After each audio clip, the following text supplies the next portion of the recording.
Hey guys, it's Hamdi Creator here coming with another video. This I wanted to talk about the Nintendo Switch and why I think the library and a lot of things about it are really wrong. This isn't a video about how to fix it. This is more a video about what's wrong with it and what's wrong with a lot of handhelds nowadays. And let me show you my PlayStation.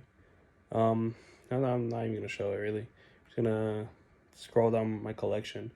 Just say what I have. I have GTA 5, God of War Ragnarok.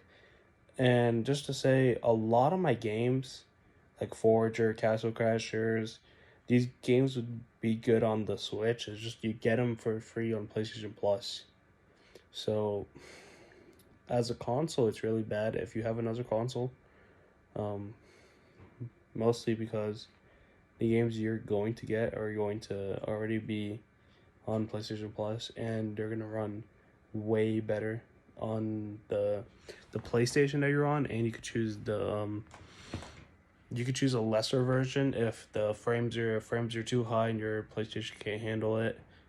And also there's also the advantage of having the party system and the messaging system. The messaging system, I don't think there is a messaging system on Nintendo Switch.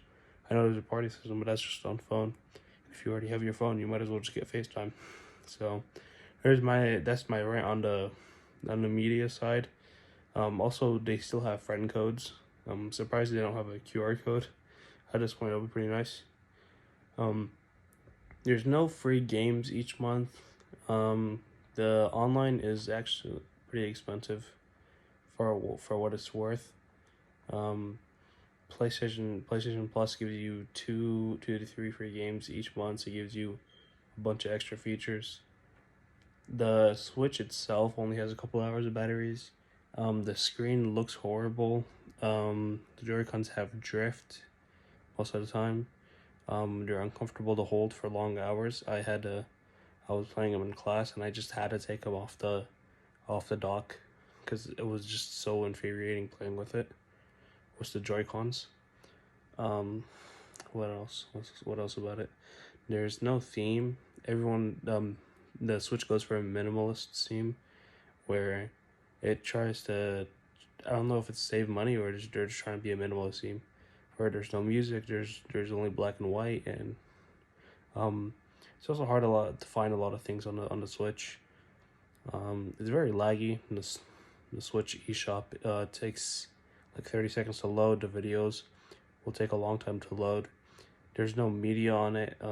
There's Hulu and YouTube, and that's pretty much it in Crunchyroll. There's no Netflix, no internet browser. It's also really hard to understand how do you upload videos on the Switch. I still don't know that till this day. Um, and also a lot of the things about the Switch is it takes a lot of money to get into the Switch. For the fact that you have to buy a lot of things for it, like cases. You might want to buy extra controllers, maybe some grips. And the Hori Split Pad Pro was something that um, wasn't supposed to be monetized as a Nintendo product, and it got officially licensed by Nintendo. That's one of the problems because it doesn't have HD Rumble or not HD Rumble, just the Rumble features in general, and the motion controls and the gyro. That's a really huge feature for 90% of my games. Also, the base storage is really horrible for that part.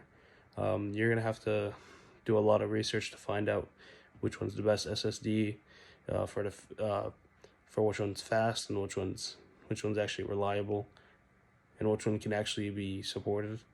Because really small amounts of SSD, I tried putting them in my Switch and they don't work. So there's that. Switch honestly is a good gift to buy someone for Christmas, I would say, or like any holiday in general.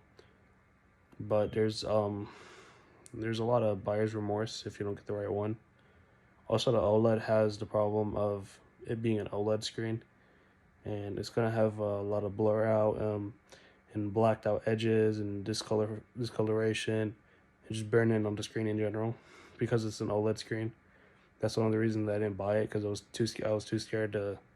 I already had a Switch. I'm just saying I could have traded my Switch in for an OLED, Also, the Switch's firmware and software and everything, the engine that it runs and everything is all the same on the Switch Lite, the V1, the V2, and the OLED. It's all the same. It's all the same software. There's no better CPU chip or anything. It's really just about the research. You have to do a lot of research. I've been on Switch for a while, and I've been having to do a lot of research for a lot of the things that I need. And also, you can break your Switch easily if you don't have the right charger. If you There's also connection issues with the controllers. Even now, when I reordered new controllers, there's still connection issues whenever you're offline. Your Bluetooth will always disconnect every time you turn it off for some reason. I don't know why. I think that's it. Yeah. Thank you guys for watching so far, and if you have any suggestions on why you shouldn't buy the Switch or why you should, leave them in the comments below. Have a good one.